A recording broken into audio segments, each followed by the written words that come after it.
আল্লাহ রাব্বুল আলামিন বলেন, জান্নাতীরা সেদিন বলবে, ইয়াতাসাআলুনা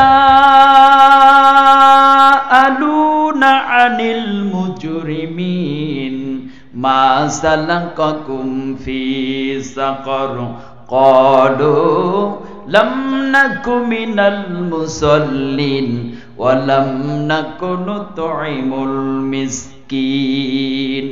জান্নাতীরা বলবে, ও জাহান্নামীরা, কোন কারণে, কোন মামলায় পড়ে, কোন অপরাধ করে তোমরা জাহান্নামে প্রবেশ করেছো? তখন জান্নাতীদের প্রশ্নের জবাবে জাহান্নামীরা বলবে, ১ নম্বর মামলা হলো ক্বালু লাম নাকু মিনাল মুসাল্লিন, আমরা নামাজ পড়তাম না, নামাজীদেরকে ঠাট্টা করতাম, তাদেরকে তিরস্কার করতাম, গালিগালাজ করতাম। মসজিদের ইমাম সাহেব যখন রাস্তা দিয়ে যাইতো নামাজ পড়ে, তখন তাদেরকে ঠাট্টা করতাম, এই দেখছো আজকে হুজুর দাওয়াত পাইছে, জন্মের খাওয়া খাওয়ার জন্য কত দ্রুত গতিতে যাচ্ছে, আবার কারণ বশত ভাবে নামাজের সময় হয়ে গেছে, হুজুর আসতে একটু লেট হয়ে গেছে, দেরি হয়ে গেছে, তখন হুজুরকে ঠাট্টা করতাম, দেখ পরের বাড়ি খাইতে খাইতে, জন্মের খাও খাইতে খাইতেই এত চর্বি জমাইছে, তাড়াতাড়ি হাঁটতেও পারে না, নামাজে লেট করে ফেলেছে। এইভাবে তাদেরকে ঠাট্টা করতাম, গালিগালাজ করতাম, তিরস্কার করতাম। আজকে সেই মামলায় পড়ে জাহান্নামে এসেছি। সালিহি সাল্লু আলাইহি ওয়া আলিহি মুহাম্মদ মুস্তাফা তুনহি হাবিবে পাকে দাওয়ার হো শফিয়ে আসিয়া মুশকিল কুশায়ে রোজ মাহশর হো বালাগল উলা বিকামালিহি কশফত দুজা বিজমালিহি হসনতে জমিও খিসালিহি সাল্লু আলাইহি ওয়া আলিহি। আলহামদুলিল্লাহ, সল্লা যুব সমাজ ও এলাকাবাসীর উদ্যোগে কবরবাসীদের রূহের মাগফিরাত কামনার্থে আয়োজিত তাফসীরুল কোরআন মাহফিলের সম্মানিত সভাপতি হাজারাত উলামায়ে কেরাম, তোলাবা ইজম, বিভিন্ন প্রান্ত থেকে ছুটে আসা দিন দরদি আমার আল্লাহ পাকের পবিত্র কোরআন কারীম শোনার জন্য আসা, ধুলির আসনে বসা সম্মানিত মুরব্বিয়ানে কেরাম, আগামী দিনের উজ্জ্বল ভবিষ্যৎ গঠন করার জন্যে যারা সদা সর্বদা ব্যস্ত এবং ক্লান্ত, যাদের ত্যাগ আর কোরবানির মাধ্যমে আমরা আমাদের এই সমাজকে আজ এত দূর পর্যন্ত পেয়েছি, সেই খালিদ বিন ওয়ালিদের উত্তরসূরি, তারিক বিন জিয়াদের উত্তরসূরি সম্মানিত যুবক ভাইয়েরা, স্নেহের কচি ও কাঁচা, পর্দার অন্তরালে অবস্থানরতা, সর্বগুণে গুণান্বিতা সম্মানিতা মা ও বোনেরা, সকলকে আমি আমার হৃদয়ের গভীর থেকে জ্ঞাপন করছি আন্তরিক মোবারক আসসালামু আলাইকুম ওয়া রাহমাতুল্লাহি ওয়া বারাকাতুহু।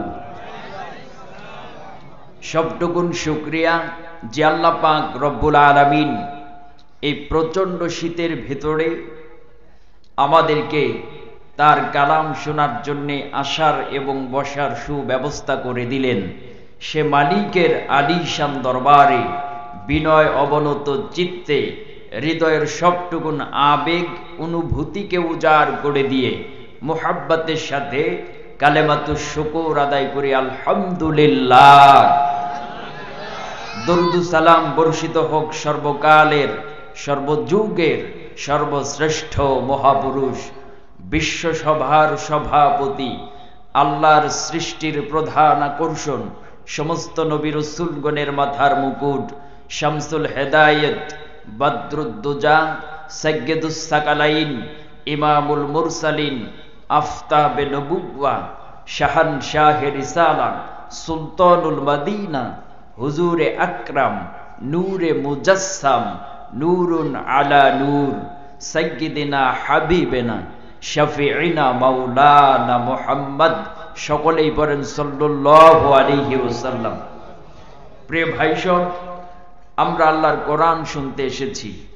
আল্লাহর কোরআনের যে শ্রেষ্ঠ দৌলাত, আল্লাহর আকাশের নিচে জমিনের উপরে আর কিছুই হতে পারে না। সুবহানাল্লাহি ওয়া বিহামদিহি। হাদিস শরীফে এসেছে, এই কোরআনে কারিমের জন্যে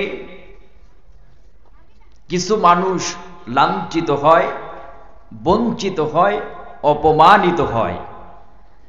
আবার এই কোরআন কারিমের সংস্পর্শে প্রবেশ করার কারণে অমানুষ থেকে খাঁটি মানুষে রূপান্তরিত হয়ে যায়। দেখুন না হযরত ওমরের দিকে, তিনি কোথায় ছিলেন আর কোথায় চলে গেলেন। আল্লাহ রসুলকে হত্যা করার জন্য খোলা তলোয়ার নিয়ে গেলেন, কিন্তু যখনই কোরআন কারিমের সংস্পর্শে প্রবেশ করেছেন, ওমর আর সাধারণ মানুষ রইলেন না, দুনিয়া থেকেই জান্নাতের সার্টিফিকেট নির্ধারণ করে নিয়ে গেলেন। আর একটু জোরে কন। সেই ওমরের ব্যাপারে আল্লাহর হাবিব বলেছেন, আনা খাতামুন নবী, আমি শেষ নবী, আমার পরে কোন নবী আইবে না, কোন রাসূল আইবে না। লা নাবিয়্যা বা'দি ওয়ালা রাসূলা, আমার পরে কোন নবী আসবে না, কোন রাসূল আসবে না। যদি আসতো লাকানা ওমর, তাহলে অবশ্যই আল্লাহ পাক ওমরকে নবী বানায়া দিতে। কোথায় ছিলেন আর কোথায় চলে গেলেন? আশারায়ে মুবাশশারাদের একজন। এই গোটা দুনিয়ার অর্ধেকটা দুনিয়া তিনি শাসন করেছেন। চিন্তা করতে পারেন কি সম্মান, কি মর্যাদা আল্লাহ পাক তাকে প্রদান করেছিলেন। সেই ওমর দেশ চালাচ্ছেন, তার শাসন আমলে হযরত আলী রাদিয়াল্লাহু তাআলা আনহু ইশার নামাজ পড়ে ঘুমের ঘরে বিছানায় চলে গেলেন। গভীর রজনীতে ঘুমের ঘরে স্বপ্নে দেখেন আল্লাহ রসুলের পেছনে তিনি ফজরের নামাজ আদায় করতেছেন। সুবহানাল্লাহ পড়েন। ঘুমের ঘরে স্বপ্নে যুগে রাসূলুল্লাহর পেছনে ফজরের নামাজ পড়ে হযরত আলী তার অভ্যাস অনুযায়ী মসজিদের বাহিরে এসে দরজার নিকট তাকায় দেখে এক বৃদ্ধা মহিলা এক পাত্র খোরমা নিয়ে দাঁড়িয়ে আছে। মেয়ে লোকটি আলীকে ডেকে বলল, ইয়া আলী, হে আলী, তাল, এদিকে এসো। আমি আমার নতুন বাগান থেকে কিছু খোরমা নিয়ে এসেছি। এই খোরমাগুলি নিয়ে আল্লাহ রসুলের নিকট দাও, আমার পক্ষ থেকে সালাম জানাও এবং তাকে গিয়ে বলো এই খোরমা থেকে কিছু খোরমা যেন নিজে খান আর সমস্ত সাহাবাই কেরামদেরকে যেন বন্টন করে দেন। হযরত আলী মেয়ে লোকটির কাছ থেকে পাত্র ভরা খোরমাগুলি নিয়ে চলে গেলেন আল্লাহ রসুলের নিকট। তার হাত থেকে খোরমার পাত্রটি রাসূলুল্লাহর হাতে দিলেন। রাসূলুল্লাহ খোরমার পাত্র থেকে একটি খোরমা নিয়ে হযরত আলীর মুখে প্রবেশ করায় দিলেন। হযরত আলী ঘুমের ঘরে স্বপ্নে যুগে রাসূলুল্লাহর দেয়া খোরমা চর্বণ করছেন, চিবুচ্ছেন। এমত অবস্থায় মসজিদে নববী থেকে ফজরের আজানের শব্দ তার কানের মধ্যে চলে যায়। আজানের শব্দ শুনে হযরত আলীর ঘুম ভেঙ্গে গেল, স্বপ্নও ভেঙ্গে গেল।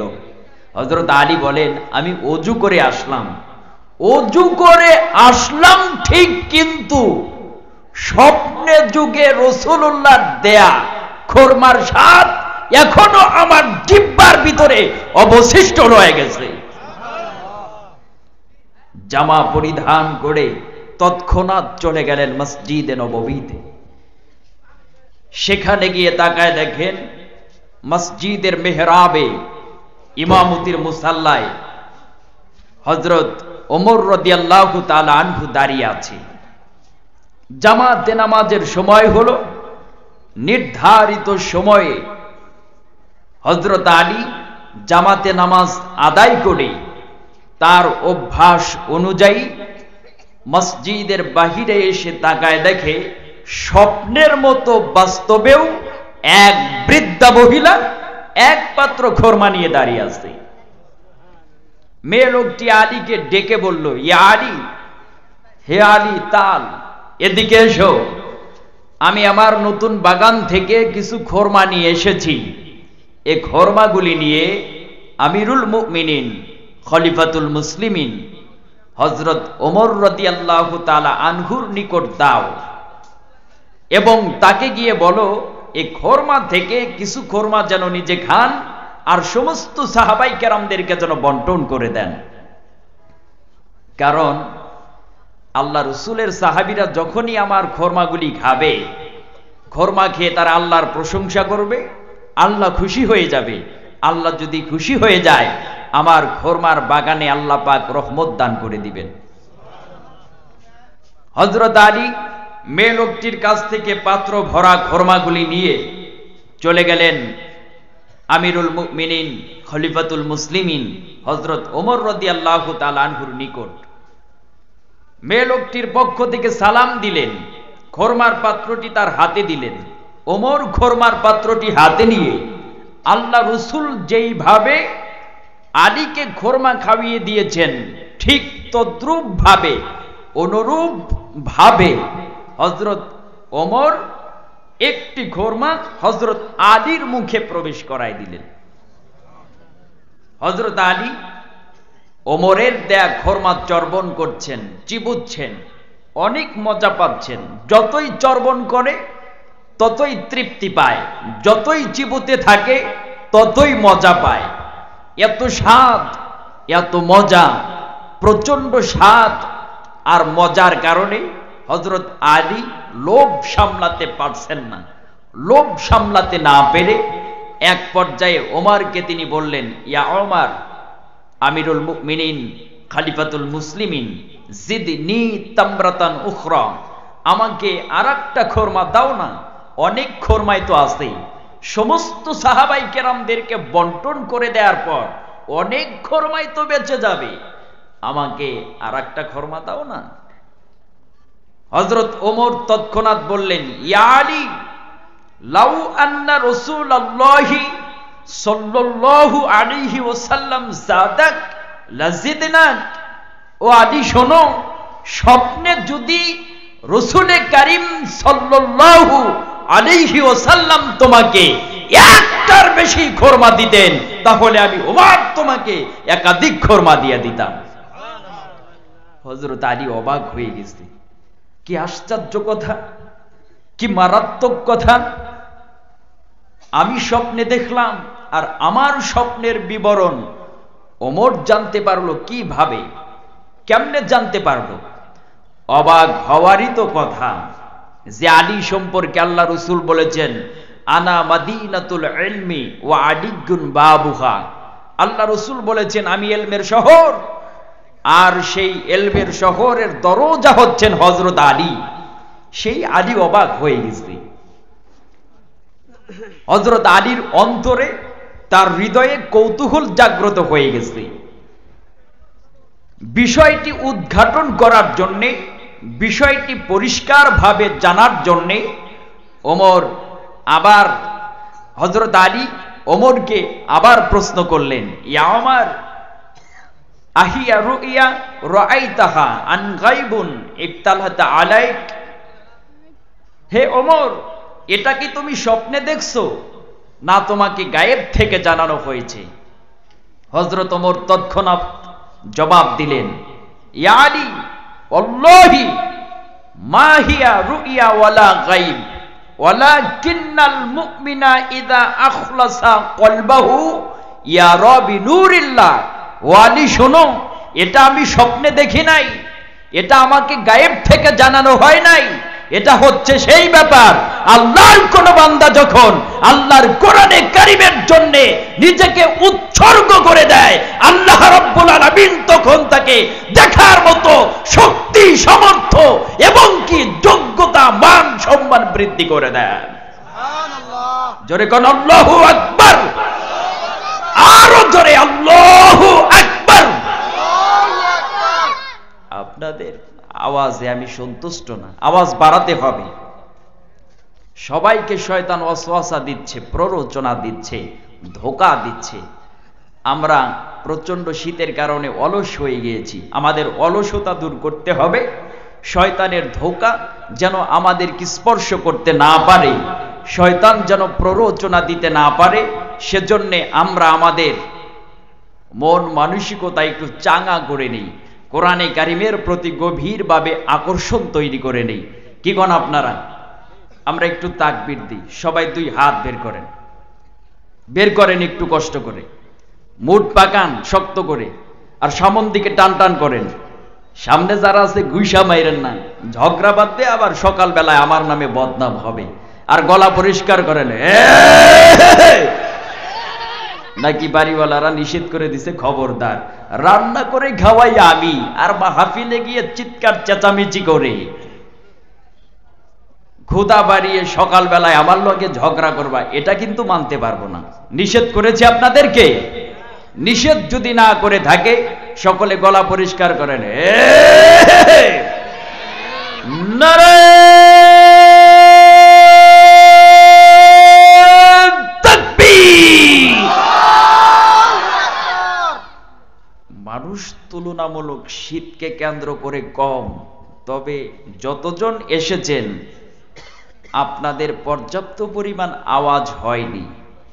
আমরা তো দুনিয়ার কোনো স্বার্থে তাকবীর দিচ্ছি না, এ তাকবীর হচ্ছে অরব্বাকা ফাকাব্বির, আল্লাহ পাকের বরত্বের, বীরত্বের, মহনত্বের, শ্রেষ্ঠত্বের ঘোষণা।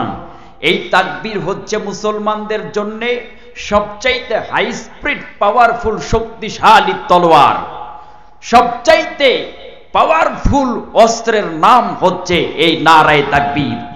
এই তাকবীরের আওয়াজ হযরত শাহজালাল রহমাতুল্লাহি আলাইহি যখন ৩৬০ জন আউলিয়াদেরকে সঙ্গে নিয়ে সিলেটের সুরমা নদী পার হয়ে রাজা গৌর গোবিন্দের রাজপ্রাসাদের সামনে দাঁড়িয়ে যখনই এই নারায়ে তাকবীরের আওয়াজ দিয়েছেন, নারায়ে তাকবীরের আওয়াজ দেওয়ার সঙ্গে সঙ্গে রাজা গৌর গোবিন্দের রাজপ্রাসাদ থরথর করে কাঁপতে কাঁপতে কাচের বাসনের মতো ভেঙ্গে টুকরা টুকরা হয়ে গিয়েছিল। আমরা সেই শাহজালালের উত্তরসূরি, আমরা সেই শাহপরানের উত্তরসূরি, আমরা সেই শরীয়তুল্লাহর উত্তরসূরি, আমরা তিতুমিরের উত্তরসূরি, আমরা খান জাহান আলীর উত্তরসূরি, আমরা কবি নজরুলের উত্তরসূরি, আমরা ফুরফুরার হযরত আবু বকর সিদ্দিক রহমাতুল্লাহি আলাইহির উত্তরসূরি, আমরা কারামত আলী জনপুরীর উত্তরসূরি, আমরা খাজা মাইনুদ্দিন চিশতি রহমাতুল্লাহর উত্তরসূরি, আমরা বাহাউদ্দিন নকশবন্দির উত্তরসূরি, আমরা মুজাদ্দিদ আল-ফিসারির উত্তরসূরি, আমরা আব্দুল কাদের জিলানীর উত্তরসূরি, আমরা সাদ বিন আবি ওয়াক্কাসের উত্তরসূরি, আমরা তারিক বিন জিয়াদের উত্তরসূরি, আমরা আবু বকরের উত্তরসূরি, ওমরের উত্তরসূরি, ওসমানের উত্তরসূরি, আলীর উত্তরসূরি, ইমাম হাসান হোসাইনের উত্তরসূরি। কিন্তু বড় দুঃখের বিষয়, বড় পরিতাপের বিষয়, বর্তমান সময়ে রাজা গৌর গোবিন্দের ৫টা গোলাম যারা নমরুদ, ফেরাউন, হামান, সাদ্দাত, আবু জেহেল, উতবা, শাইবা, ওয়ালিদ ইবনুল মুগিরার ৫টা গোলাম যারা গোটা বিশ্ব থেকে, গোটা দুনিয়া থেকে, ইতিহাসের পাতা থেকে ইসলামকে নিশ্চিহ্ন করে দিতে চায়, ইসলামকে ধূলিসাৎ করে দিতে চায়, গোটা দুনিয়া থেকে মুসলমানদেরকে ধ্বংসলীলায় পতিত করতে চায়, মুসলমানদেরকে নিধন করতে চায়। আমরা মুসলমান দলবদ্ধ হয়ে কে আওয়ামী লীগ, কে বিএনপি, কে জামাত ইসলাম, কে তাবলীগ, কে আটরশির মুরিদ, কে সারসিনার মুরিদ, কে জনপুরীর মুরিদ, কে চরমনার মুরিদ, এটা দেখার বিষয় নাই। আমরা একই মাঠ থেকে একই প্ল্যাটফর্মে অবস্থান করে আল্লাহ পাকের দেয়া কণ্ঠনালী দিয়ে, আল্লাহ পাকের দেয়া জবান দিয়ে, আমরা আল্লাহ পাকের নারায়ে তাকবীরের আওয়াজ দিয়ে সেই সমস্ত বেঈমান নাস্তিক মুরতাদদের স্বপ্নকে কাচের বাসনের মতো ভেঙে টুকরা টুকরা করে দিতে চাই।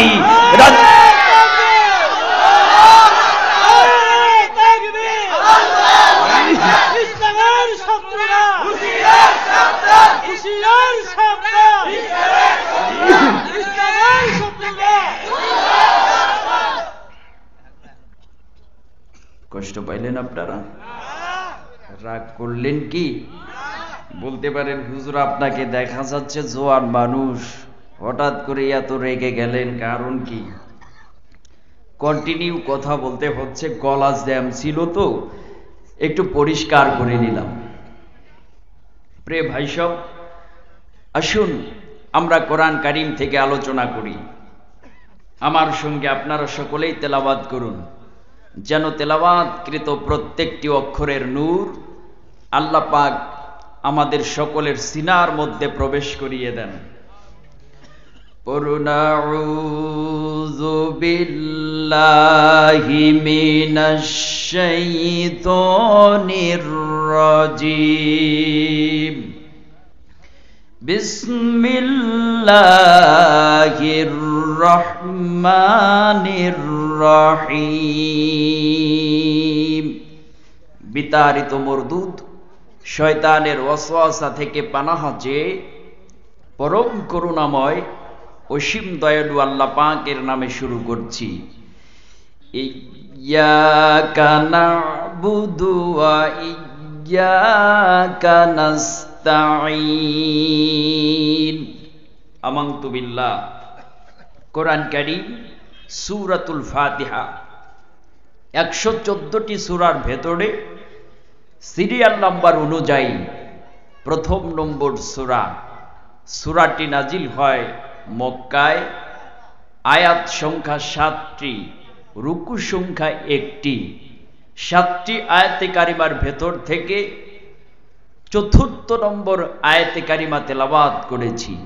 তেলাওয়াতকৃত আয়াতে কারিমার সরল তর্জমা হচ্ছে, ইয়্যাকা না'বুদু, হে পরওয়ারদিগার আমরা তোমার ইবাদত করি, ওয়া ইয়্যাকা নাস্তাঈন, এবং সকল কাজে তোমারই সাহায্য প্রার্থনা করি। সুবহানাল্লাহি ওয়া বিহামদিহি। এই আয়াতে কারিমাকে কেন্দ্র করে নির্ভরযোগ্য কিছু কথা আমি আল্লাহ পাকের কোরআন এবং রাসূলুল্লাহর হাদিস থেকে তুলে ধরার চেষ্টা করব। সেই সুযোগ যেন আল্লাহ পাক রব্বুল আলামিন তার এ নগণ্য গোলামকে দান করেন, বলুন আমিন। আল্লাহ পাক বলছেন, বান্দারে ইয়্যাকা না'বুদু, বলো হে পরওয়ারদিগার আমরা তোমার ইবাদত করি, ওয়া ইয়্যাকা নাস্তাঈন, এবং সকল কাজে তোমারই সাহায্য প্রার্থনা করি। এই আয়াতে কারিমার ব্যাখ্যা করতে গিয়ে মুফাসসিরিনে কেরাম অনেকগুলি অভিমত উপস্থাপন করেছেন। তার মধ্যে আমি যেই সূরাটির আয়াতে কারিমা তেলাওয়াত করেছি, এই সূরাটি এমন একটি সূরা, হাদিস শরীফে এসেছে এই সূরাটিকে 3টি ভাগে ভাগ করা হয়েছে। কয়টি ভাগে? 3টি ভাগে ভাগ করা হয়েছে। প্রথম নম্বর আয়াতে কারিমা, দ্বিতীয় নম্বর আয়াতে কারিমা, তৃতীয় নম্বর আয়াতে কারিমা। এই 3টি আয়াতে কারিমা হচ্ছে প্রথম ভাগ। এই 3টি আয়াতে কারিমা প্রথম ভাগ। আর শুধুমাত্র চতুর্থ নম্বর আয়াতে কারিমা দ্বিতীয় ভাগ, আর পঞ্চম, ষষ্ঠ, সপ্তম বাকি তিনটি আয়াতে কারিমা হচ্ছে তৃতীয় ভাগ। এই তিনটি ভাগে সূরাতুল ফাতিহাকে বিভক্ত করা হয়েছে। সুবহানাল্লাহ পড়েন। তবে মজার বিষয় হচ্ছে আল্লাহ পাক গোটা কোরআন শরীফের ভিতরে যত কথা আলোচনা করেছেন, প্রত্যেকটা কথার সূত্র, প্রত্যেকটা কথার থিওরি, প্রত্যেকটা কথার সার অংশ, সার মর্ম আল্লাহ পাক সূরাতুল ফাতিহার ভিতরে নিযুক্ত করে দিয়েছেন। আর গোটা সূরাতুল ফাতিহায় যত কথা আল্লাহ পাক আলোচনা করেছেন, প্রত্যেক কথার সূত্র, প্রত্যেক কথার থিওরি, প্রত্যেক কথার সার মর্ম, সার অংশ আল্লাহ পাক এই চতুর্থ নম্বর আয়াতে কারিমার ভিতরে নিযুক্ত করে দিয়েছেন। সুবহানাল্লাহি ওয়া বিহামদিহি। এই চতুর্থ নম্বর আয়াতে কারিমা আবার দুই ভাগে বিভক্ত। কয় ভাগে? সবাই কথা বলেন। দুই ভাগে। প্রথম ভাগ হচ্ছে ইয়্যাকা না'বুদু। এই প্রথম ভাগ আল্লাহ পাকের জন্য নির্ধারিত খাস, আর দ্বিতীয় ভাগ হচ্ছে ওয়া ইয়্যাকা নাস্তাঈন। এই দ্বিতীয় ভাগ হচ্ছে বান্দার জন্য নির্ধারিত। সুবহানাল্লাহ। আমি দ্বিতীয় ভাগ থেকে কিছু কথা আপনাদের সম্মুখে তুলে ধরছি। আল্লাহ পাক বলতে বলেছেন, কোরআন শরীফের ভিতরে আল্লাহ পাক তার কালাম বলেছেন, ওয়া ইয়্যাকা নাস্তাঈন। বান্দারে বলো, হে পরওয়ারদিগার, আমরা সকল কাজে সকল অবস্থাতে তোমারই সাহায্য প্রার্থনা করি। আল্লাহ পাক রব্বুল আলামিন বলেন, যারা আমার কাছে সাহায্য চায় তারাই আমার সাহায্য পায়। এখন সাহায্য চাওয়াটা, আপনি বিপদে পড়েছেন, বিপদ থেকে মুক্তির জন্য হতে পারে। আপনি বেকার রয়েছেন, বেকারত্ব দূর করার জন্যে সাহায্য চাওয়া হতে পারে। আপনি ব্যবসা বাণিজ্য করেন, ব্যবসা বাণিজ্যে ভাটা লেগে গেছে, বরকতের দরকার, লাভবান হওয়া দরকার, সেজন্য আল্লাহর কাছে সাহায্য চাওয়া লাগতে পারে। আপনি কঠিন দুরারোগ্য ব্যাধিতে আক্রান্ত হয়েছেন, এই রোগ থেকে মুক্তির জন্য সাহায্য চাওয়া হতে পারে। সকল কাজে সকল অবস্থাতেই যারা আল্লাহর কাছে সাহায্য চায় তারাই আল্লাহর কাছে সাহায্য পায়। আল্লাহ তাদেরকে সাহায্য প্রদান করেন। সুবহানাল্লাহ বলবেন না? এখন আল্লাহ পাকের কাছে যারাই সাহায্য চায় তারাই পায়।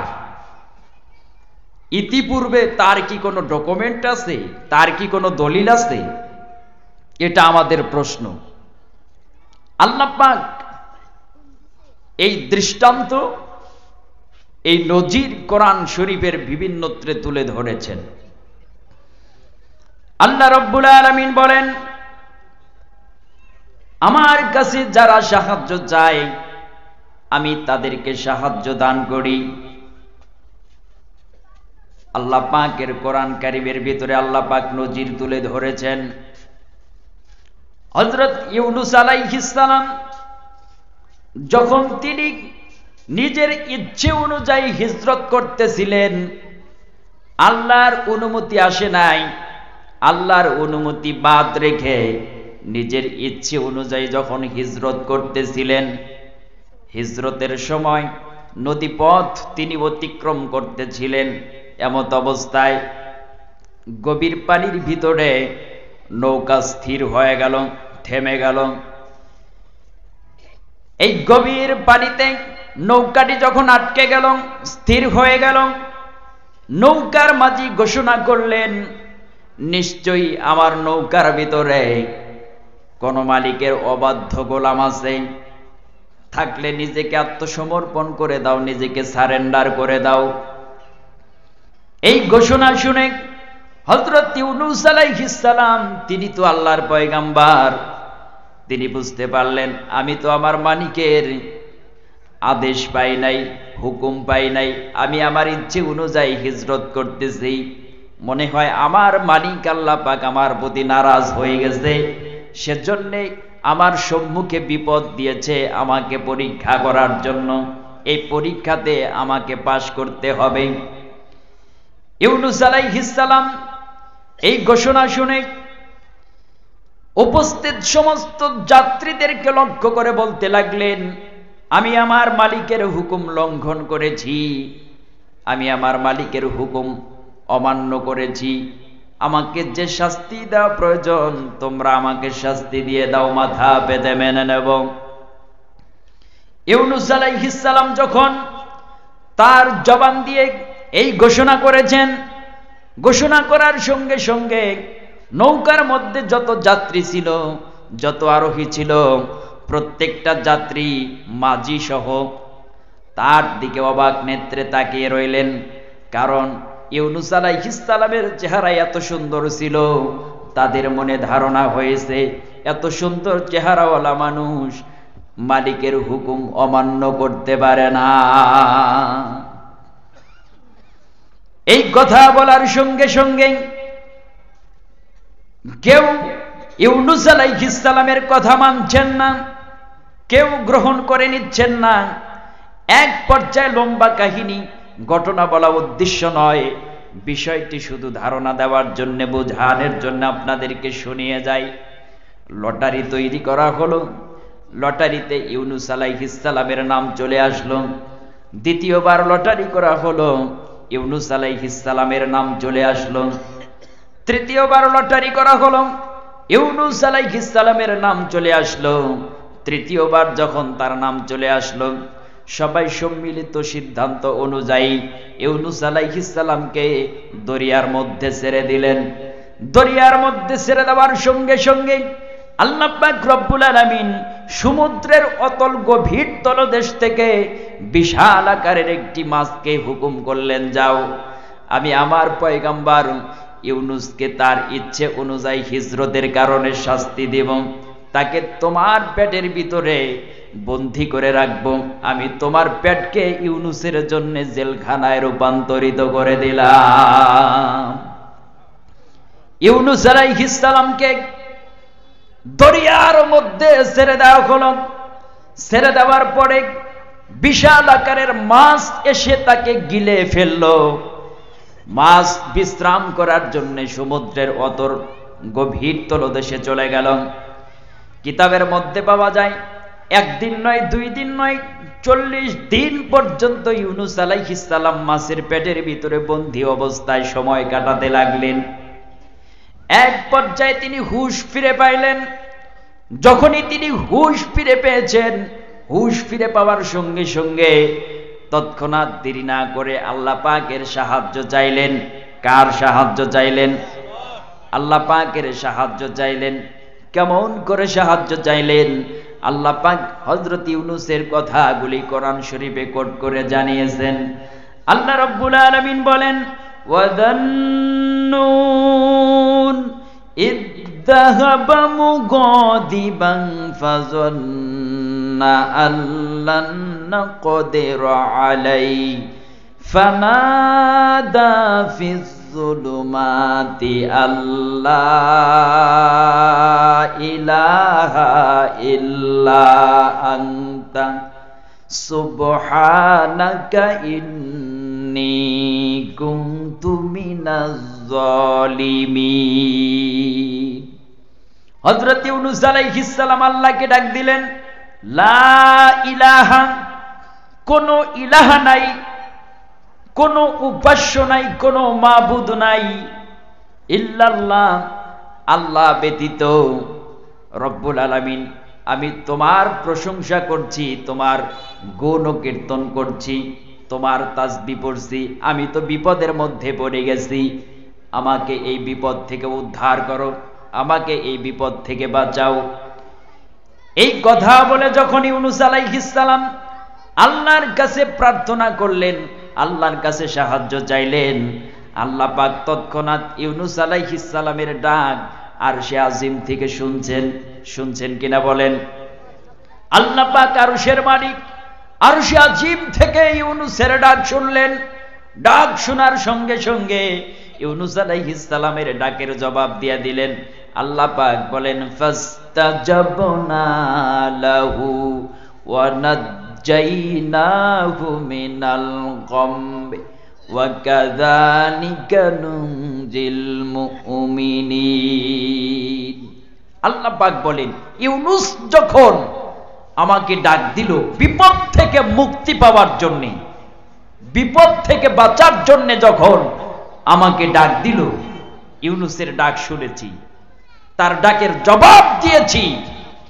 জবাব দেওয়ার সঙ্গে সঙ্গে আমি আল্লাহ পাক মাছের পেটের ভিতরে যন্ত্রণা শুরু করে দিয়েছি।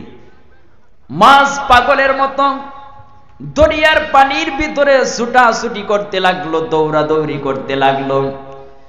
দৌড়াতে দৌড়াতে এক পর্যায়ে দরিয়ার তীরবর্তী জায়গায় চলে গেল। দরিয়ার তীরে গিয়ে ইউনুস আলাইহিস সালামকে তার পেট থেকে উদ্গীরণ করে দিলেন, পেট থেকে তাকে বমি করে দিলেন। আল্লাহ পাক রব্বুল আলামিন বলেন এইভাবে শুধু ইউনুসকে নয়, কিয়ামত পর্যন্ত ইউনুসের সন্তানেরা শয়তানের ধোঁকায় পড়ে, আত্ম অহংকারের কারণে, শয়তানের প্ররোচনায় পড়ে, শয়তানের ওয়াসওয়াসার কারণে তারা যদি দেমাগ দেখিয়ে বিপদের সম্মুখীন হয়ে যায়, তারা যদি বিপদের সামনাসামনি হয়ে যায়, তাহলে সেই অবস্থাতে যদি তারা আমি আল্লাহর প্রতি আস্থা না হারিয়ে, আমি আল্লাহ পাকের রহমত থেকে নিরাশ না হয়ে, আমি আল্লাহর সাহায্য যদি তারা কামনা করে, আল্লাহ পাক বলেন ওয়াকাযালিকা নুনজিল মুমিনিন, আমি সেই সমস্ত বান্দা বান্দীদের সমস্ত বিপদ দূর করে দেব। শুধু ইউনুসকে নয়, শুধু ইউনুস আলাইহিস সালামকে যদি আল্লাহ পাক বিপদ থেকে বাঁচাতেন, তাহলে ওয়াকাযালিকা নুনজিল ইউনুস শব্দ আল্লাহ পাক ব্যবহার করতে পারতেন, ঠিক কিনা বলেন? কিন্তু ইউনুস শব্দ ব্যবহার করেন নাই। কেন? ইউনুস শব্দ ব্যবহার করলে শুধুমাত্র ইউনুস আলাইহিস সালাম তিনি নির্ধারিত থাকতেন, তিনি খাস হিসাবে থাকতেন। বাকি কোনো মানুষ ওই রকম ভাবে বিপদে পড়লে আল্লাহ পাক উদ্ধার করতেন না। আল্লাহ পাক ইউনুসের সন্তানদেরকে কিয়ামত পর্যন্ত বিপদ থেকে রক্ষা করবেন, উদ্ধার করবেন, যদি তারা সাহায্য চায়। সেজন্য ওয়াকাযালিকা নুনজিল মুমিনিন শব্দ ব্যবহার করেছেন। সুবহানাল্লাহি ওয়া বিহামদিহি।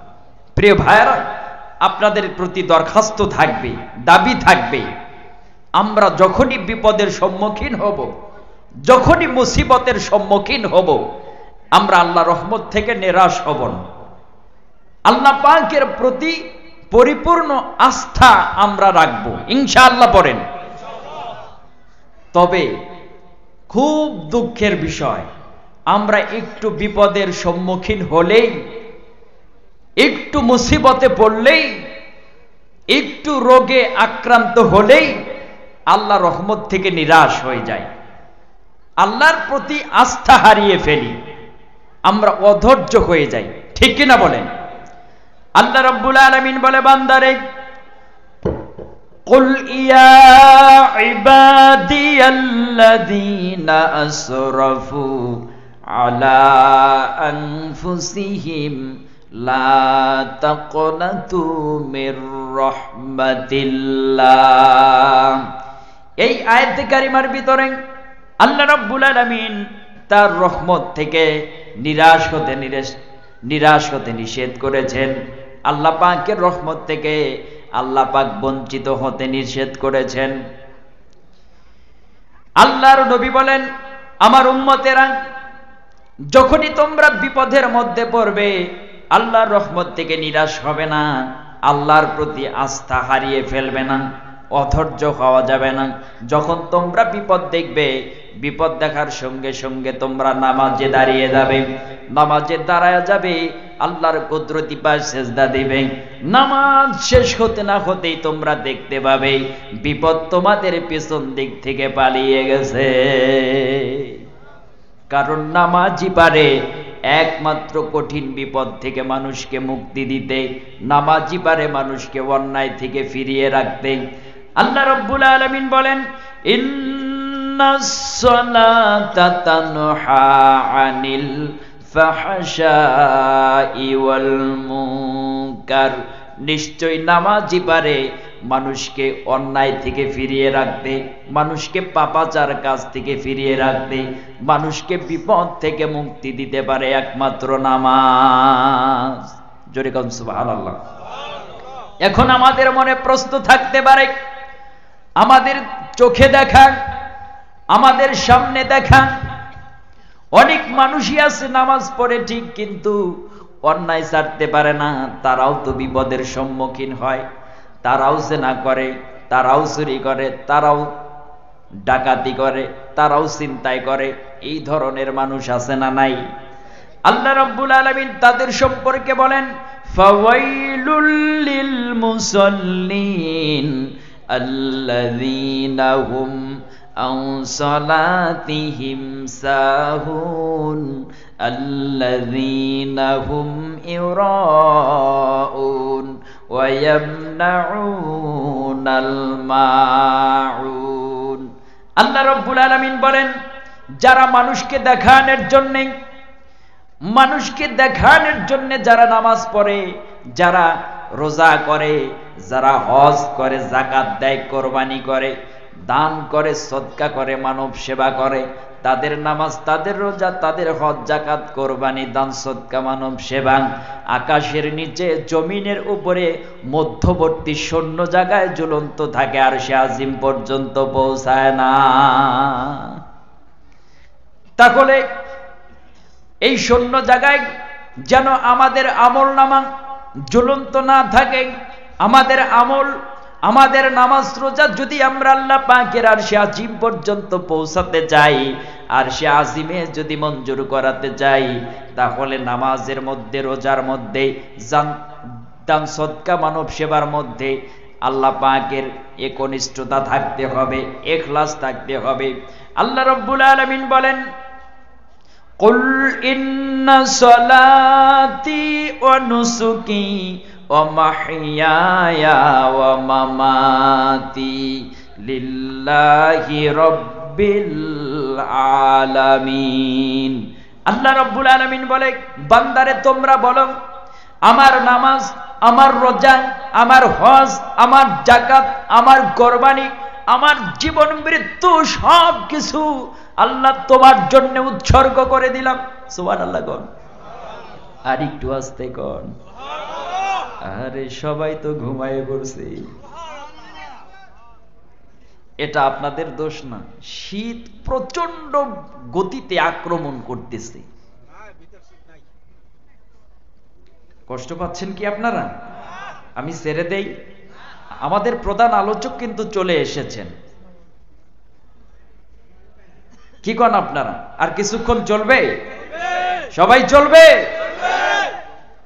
তাহলে আমাদের নামাজ, রোজা, হজ, যাকাত, দান, সদকা, মানব সেবা যদি আল্লাহ পাকের আরশে আজিমে মঞ্জুর করাতে হয়, তাহলে ইখলাসের সাথে, একনিষ্ঠতার সাথে, আদবের সাথে, বিনয়ের সাথে আমাদের ইবাদত করতে হবে। আল্লাহ পাক তৌফিক দান করুন, কোন আমিন। আমার বন্ধুগণ, আবার এই নামাজটা আপনি নিজে শুধু পড়বেন তা চলবে না, অধীনস্থ ব্যক্তিদেরকে নিয়ে এ নামাজ কায়েম করতে হবে, এ নামাজটা আদায় করতে হবে। আপনি নিজে শুধু জাহান্নামের আগুন থেকে বাঁচবেন এটা চলবে না, আপনার পরিবার পরিজনকে জাহান্নামের আগুন থেকে বাঁচাতে হবে। আল্লাহ পাক রব্বুল আলামিন বলেন, ইয়া আইয়ুহাল্লাযীনা আমানু কু আনফুসাকুম ওয়া আহলিকুম নার। আল্লাহ রাব্বুল আলামিন বলে, বান্দারে তোমরা দোজখের আগুন থেকে বাঁচো, এবং কি তোমার আহলে বায়াত পরিবার পরিজন যারা আছে তাদেরকেও জাহান্নামের আগুন থেকে বাঁচাও। ঠিক তেমনি ভাবে আল্লাহ পাক বলেন, নামাজ নিজে শুধু পড়লে চলবে না, তোমার অধীনস্থ ব্যক্তিদেরকে নিয়েও নামাজ কায়েম করতে হবে। কি করতে হবে?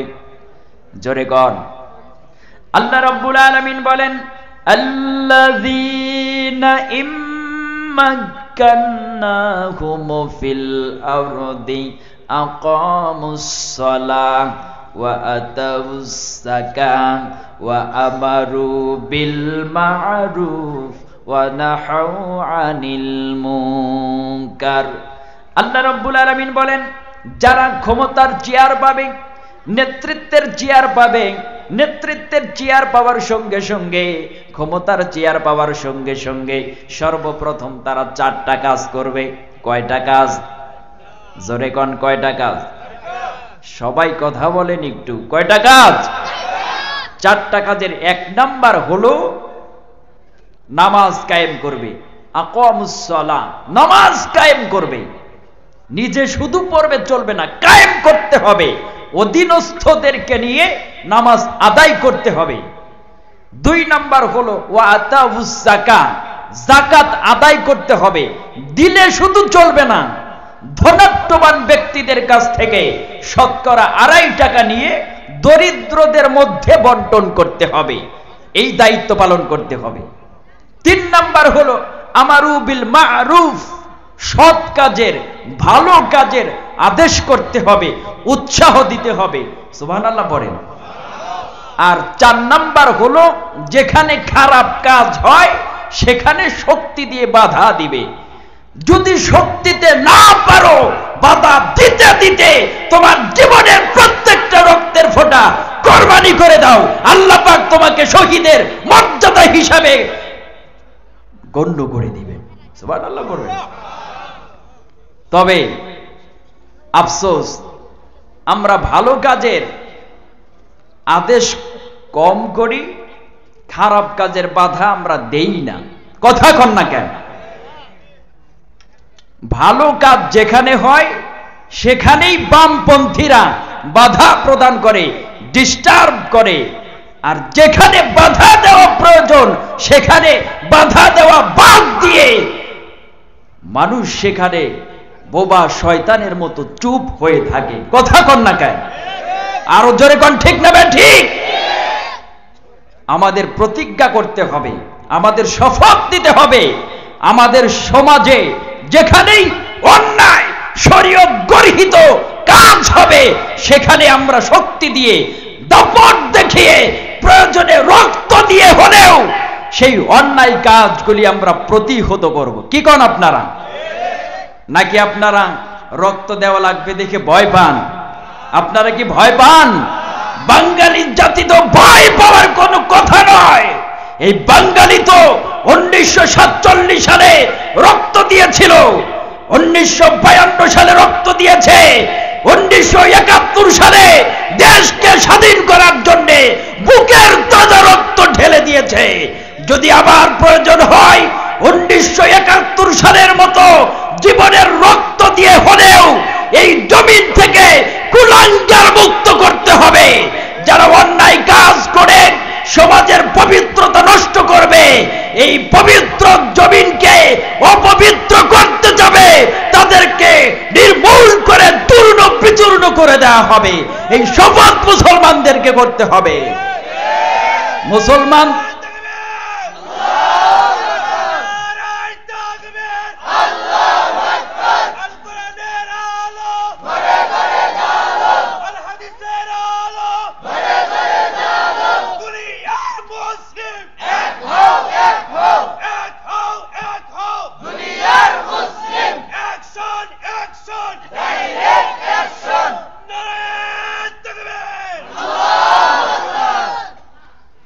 আমরা সর্বোপরি আল্লাহ পাকের কোরআন যেখানে সামনে থাকবে আমরা দল মত নির্বিশেষে সবাই একমত। কি কোন আপনারা?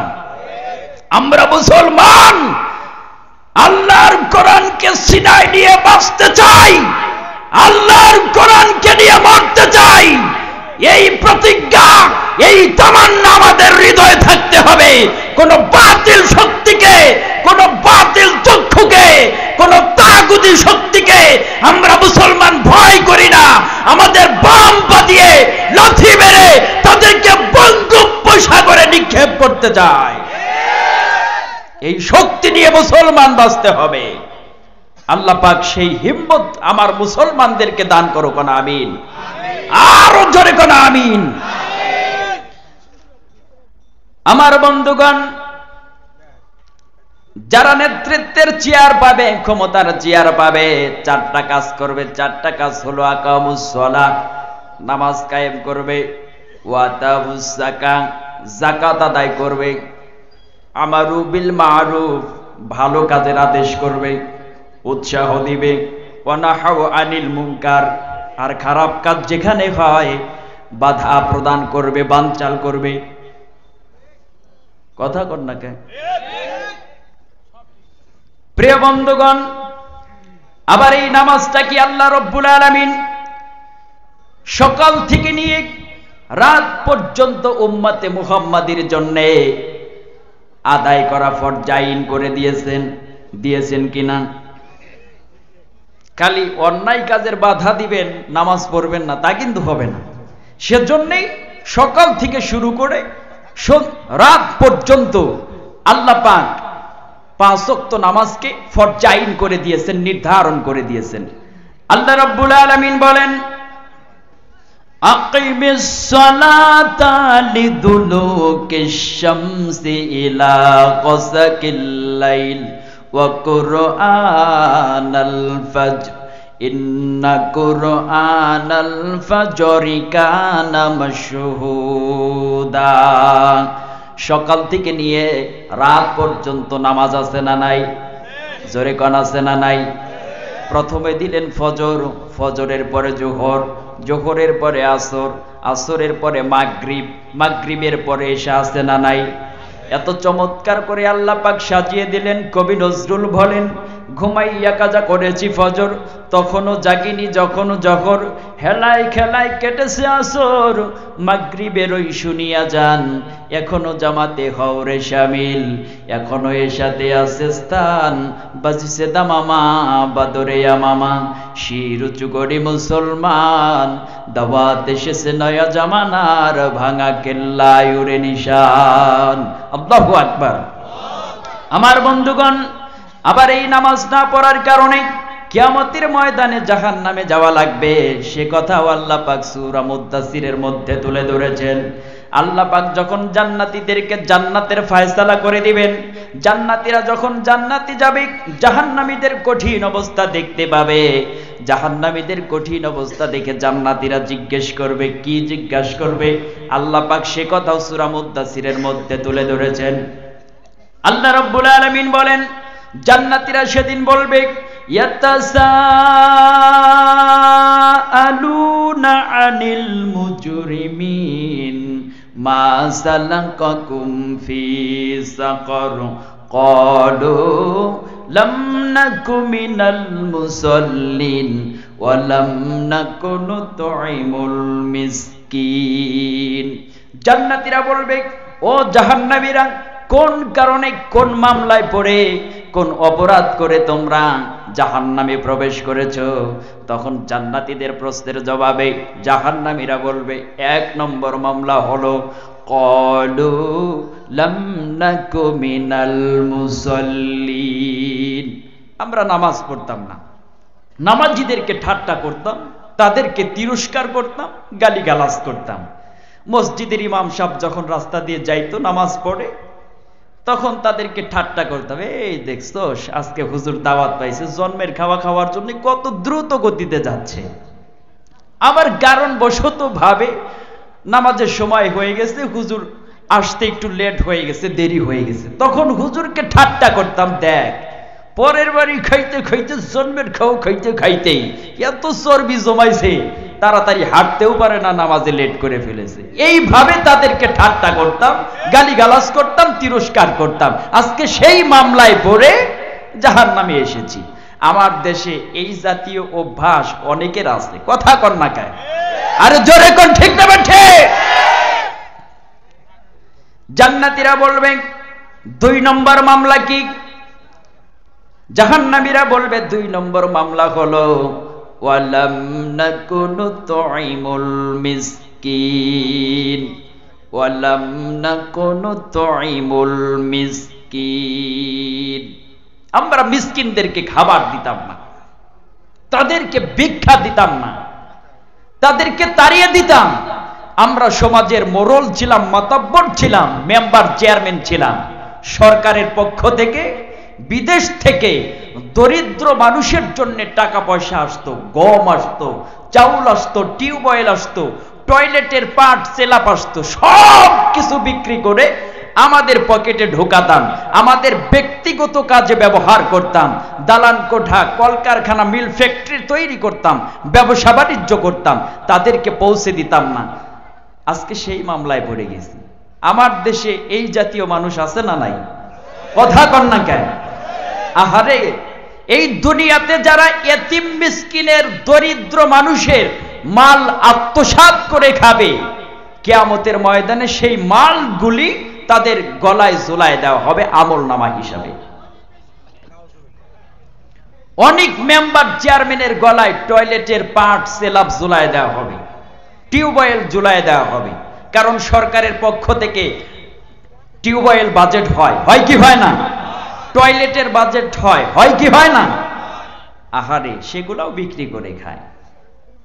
বিশ্বাস করেন, আমার জেলার ভিতরে, এই টাঙ্গাইল জেলার ভিতরে এক রমজানুল মুবারকে যদি 50 কোটি টাকার জাকাত বাজেট করা হয়, 5 লক্ষ টাকার লুঙ্গি আর শাড়ি কিনে জাকাত আদায় করে, আর বাদ বাকি 49 কোটি 95 লক্ষ টাকা থাকে দায়িত্বশীলদের পকেটে। কথা কন না কেন?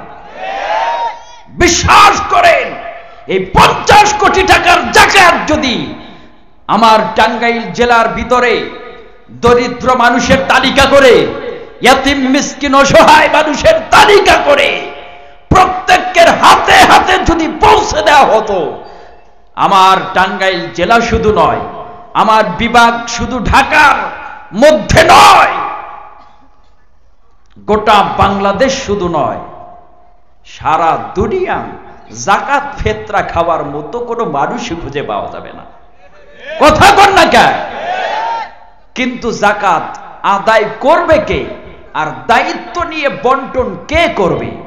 রক্ষক যদি ভক্ষক হয়, সাধারণ মানুষের নিরাপত্তা কোথায়? কথা কন না কি আপনারা?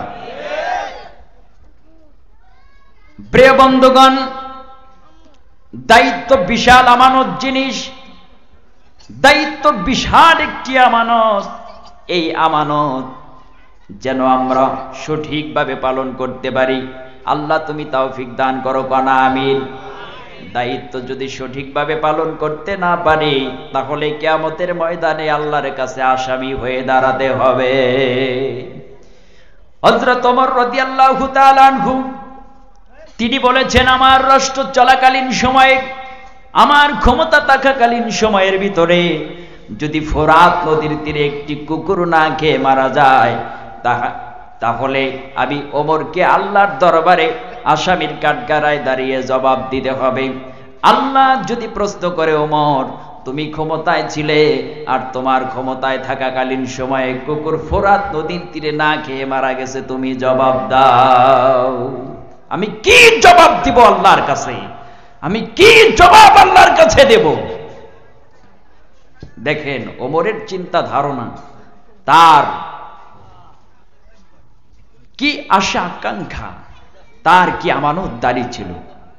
আমি দোয়া করি আমাদের সমাজের দায়িত্বশীল সকলকে যেন আল্লাহ পাক ওমরের মতো কবুল করেন। কোন আমিন? জোরে কোন আমিন। সেই ওমরের মতো শাসক, ওমরের মতো মাতব্বর, ওমরের মতো মেম্বার, চেয়ারম্যান, এমপি, মন্ত্রী, সরকার যেন আল্লাহ পাক আমাদের মধ্যে ফিরিয়ে দেন। কোন আমিন। সোনালী দিনের সেই ওমর খালিদ, আজ তোমাদের বড় প্রয়োজন, আজ তোমাদের বড় প্রয়োজন। তোমাদের অভাবে ধরণীতে আজ চলছে জালিমের নিপীড়ন। আজ তোমাদের বড় প্রয়োজন, আজ তোমাদের বড় প্রয়োজন। প্রয়োজন আছে না নাই? কথা কোন আছে না নাই?